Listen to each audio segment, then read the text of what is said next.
Hello दोस्तों, आज हम पढ़ेंगे खुर्शीद भावनगरी जी की किताब जीवात्मा जगत के नियम के भाग 2 में लिखे गए स्वतंत्र इच्छा पर कुछ सवाल और उनके जवाब। पहला सवाल, पृथ्वी पर हमारे जीवन के संदर्भ में स्वतंत्र इच्छा का क्या अर्थ होता है? आपकी स्वतंत्र इच्छा का दरअसल यह अर्थ है कि आप अपने शरीर, मन और जीवात्मा को नियंत्रित करते हैं और आपको अपने कर्मों का फल भुगतना ही पड़ता है। पृथ्वी एक पाठशाला है। यह एक ऐसा स्थान है जहां आप अपने जीवात्मा जगत से अपने कर्मों का हिसाब चुकाने और परीक्षा और प्रशिक्षण से गुजरने और अपने आध्यात्मिक जीवन कार्य को पूरा करने के लिए आते हैं। आप इन सब का सामना कैसे करते हैं, यह पूरी तरह से आप पर निर्भर करता है। आप चुनौतियों का सामना बहादुरी और मुस्कान के साथ कीजिए या फिर शिकायत करते हुए खुद को दयनीय स्थिति में बनाए रखिए। आप प्रबल नैतिक निर्णय लेकर अपनी आत्मा को पोषित कर सकते हैं अथवा प्रबोधन के से हारकर अहंकार को बढ़ावा देकर अपनी जीवात्मा को कमजोर बना सकते हैं। जो विकल्प आप चुनते हैं वे आपको ईश्वर की तरफ ले जा सकते हैं और आपको उनसे दूर भी ले जा सकते हैं। आत्मा को पोषित कीजिए या फिर उससे कमजोर होते देखिए। आप जैसा चाहते हैं वैसा ही आपके लिए स्वतंत्र है। आप या तो अपनी परीक्षा में खरे उतरते हैं या फिर असफल हो जाते हैं। आप खुद अपनी परिस्थितियों को सजग होते हैं। अपनी पृथ्वी पर और जीवात्मा जगत में सही विकल्प चुनकर केवल आप ही अपनी आत्मा की उन्नति का निर्धारण कर सकते हैं। जिस क्षण आत्मा पृथ्वी पर पुनर्जन्म लेने का फैसला करती है, उसी क्षण जीवात्मा जगत में ही स्वतंत्र इच्छा प्रभावी हो जाती है। पृथ्वी पर जीवन एक जोखिम है, लेकिन यह वह जोखिम है जिसे आपने चुना है। हमारा मकसद आपको डराना नहीं, बल्कि हम धरती की आत्माओं को सतर्क करना चाहते हैं। आप अपने आप को नकारात्मक प्रभाव से जितना अधिक संचालित होने देंगे, आपके लिए आध्यात्मिक मार्ग पर आगे बढ़ना उतना ही मुश्किल होगा। पृथ्वी पर नकारात्मक प्रभाव का अस्तित्व इसलिए है ताकि आप उनसे संघर्ष कर सके।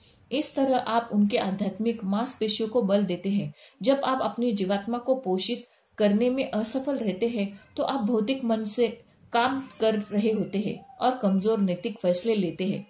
जीवन के एक कमजोर क्षण से सारे जीवन पर भारी पड़ सकता है। गलत दिशा में उठाया हुआ कदम आपको सही रास्ते पर दोबारा लौटने में भारी कठिनाई पैदा कर सकता है।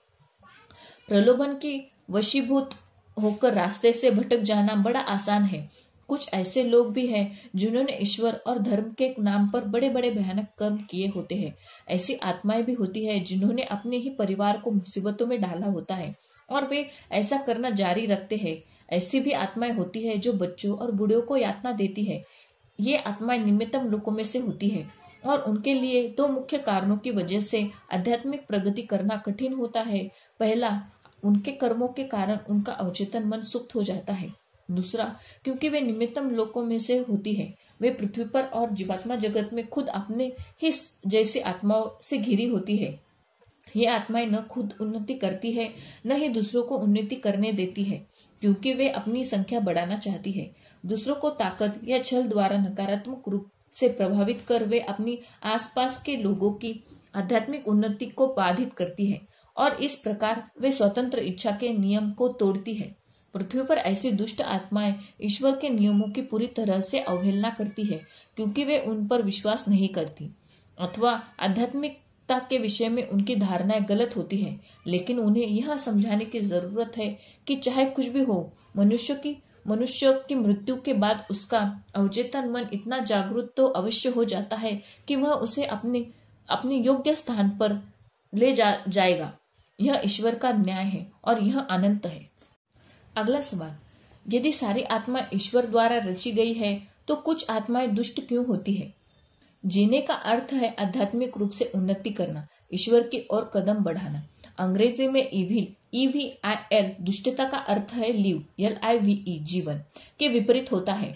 दुष्टता का अर्थ अधःपतन है। यह आत्मा की नकारात्मक यात्रा को ईश्वर से दूर जाने की प्रक्रिया को दर्शाता है, जो नकारात्मक विचारों, शब्दों और नकारात्मक कर्मों से उबजता है।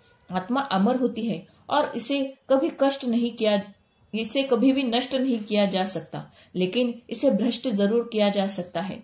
जब आप अनैतिक फैसले करते हैं और पृथ्वी पर अपनी परीक्षाओं में असफल होते हैं तो इस पर कालिमा पूज जाती है। आप अपने विचारों, शब्दों और कर्मों के योग के सिवा और क्या है? अपने कर्मों को आप अपनी आत्मा से कैसे अलग कर सकते हैं? आपके कर्मों के अनुसार आपकी आत्मा सक्षम अथवा कमजोर होती है, इसीलिए आप अपनी आत्मा को अपने कर्मों से अलग नहीं कर सकते। जब लोग गलत राह पर भटक जाते हैं तब वे अपने कर्मों को सही ठहराते हैं, अथवा वे यह कहते हैं कि किसी दुर्बल क्षण के दौरान वे प्रलोभन में फंस गए थे। वे यह कभी नहीं कह सकते कि आप नहीं समझ पाएंगे मैं किस स्थिति से गुजर रहा था। लेकिन परिस्थितियों को अनैतिक कर्मों के लिए बहाना नहीं बनाया जा सकता। आपको अपने सभी कर्मों की जिम्मेदारी लेनी होगी। आप वर्तमान में जीते हैं और खुद को अपने वास्तविक कर्मों से अलग नहीं कर सकते।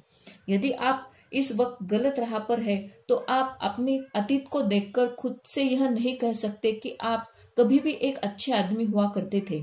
आप वर्तमान में जीते हैं और आपका मूल्यांकन आपके अपने अवचेतन मन द्वारा किया जाएगा। आपने पहले भी कर्म किए थे, अब भी कर रहे हैं और आपका अस्तित्व आपकी सोच, वाणी और कर्मों में फल स्वरूप है। ऐसा कहा जाता है कि हर किसी की मदद करना हमारा धर्म है। लोगों की मदद करना अच्छी बात है, लेकिन आप सभी लोगों की मदद नहीं कर सकते, क्योंकि कुछ लोग संपूर्ण रूप से नकारात्मक होते हैं। आप सोच सकते हैं कि कोई नकारात्मक है या नहीं, यह तय करने वाले हम कौन होते हैं।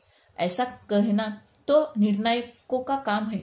ठीक है, आप निर्णायक न बने, लेकिन अपने विवेक का उपयोग करें। अंतर सरल है। जब आप विश्लेषण करते हैं कि कोई व्यक्ति अच्छा है या नहीं, तो यह निर्णय उन्हें नीचा दिखाने के श्रेष्ठ भाव के कारण नहीं, बल्कि सतर्कता के कारण है। सतर्कता एक ऐसा आध्यात्मिक सहजबोध है जो ईश्वर ने आपको अपनी जीवात्मा और आपके आसपास के लोगों की जीवात्माओं की रक्षा के लिए प्रदान किया है। जीवात्माओं, नकारात्मक आत्माओं की मदद कर आप उन्हें बढ़ावा देते हैं, जिससे वे अपने बुरे कर्म जारी रखते हैं। आप उन्हें प्रोत्साहन देते हैं। जैसा करने पर आपका आध्यात्मिक पतन होता है, क्योंकि वह नैतिक फैसला करने में असफल रहते हैं। किसी नकारात्मक आत्मा की मदद को केवल तभी करनी चाहिए जब वह अपने कर्मों के लिए पश्चाताप करे और सच्चे मन से सुधरना चाहे। इसके बाद यह आपका कर्तव्य होता है कि आप उसे नकारात्मक प्रभावों से बाहर निकालें और एक उच्च स्तर तक पहुंचने में उसकी मदद करें। सही परख करना सत्य की पहचान है, किंतु आलोचना करना अहंकार की पहचान है। पृथ्वी पर आपके फैसले जीवात्मा जगत के आपके घर की नींव तैयार करते हैं। पृथ्वी पर आपके भौतिक मन के गुलाम बनने का विकल्प चुन सकते हैं, अथवा अपने अवचेतन मन का छात्र बनने का फैसला कर सकते हैं।